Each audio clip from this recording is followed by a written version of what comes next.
KGF సినిమాను రేపు release చేయనున్నారట. ఈ విషయాన్ని సడన్ గా ప్రకటించేశారు.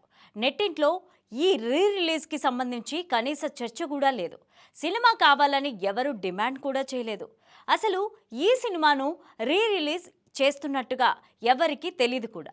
ఇప్పుడు సడన్ గా ఈ చిత్రాన్ని రేపు 2 తెలుగు రాష్ట్రాల్లో రిలీజ్ చేస్తున్నామని ప్రకటించేశారు. ఇక ప్రస్తుతం కేజీఎఫ్ రిలీజ్ కు సంబంధించిన పోస్టులు వైరల్ అవుతూ వస్తున్నాయి. కేజీఎఫ్ సినిమా తెలుగులో రికార్డులు క్రియేట్ చేసింది. సౌండ్ లేకుండా వచ్చిన ఈ చిత్రం బాక్స్ ఆఫీస్ దగ్గర రీసౌండ్ ని క్రియేట్ చేసింది. కన్నడ డబ్బింగ్ సినిమా అయినప్పటికీ కూడా తెలుగులో 50 కోట్లకు పైగా కొల్లగొట్టి అందరినీ షాక్ కి గురి చేసింది. ఇక ఈ చిత్రం ఊహించని విజయం సాధించింది. కేజీఎఫ్ చాప్టర్ 1 ఎంతలా హిట్ అయిందో చాప్టర్ 2 కూడా అంతే హిట్ అయింది. ఇప్పుడు టాలీవుడ్లో రిలీజ్ల ట్రెండ్ నడుస్తున్న సంగతి తెలిసిందే. ఇక ఈ క్రమంలోనే కేజీఎఫ్ చాప్టర్ 1ని మళ్ళీ విడుదల చేస్తున్నారు.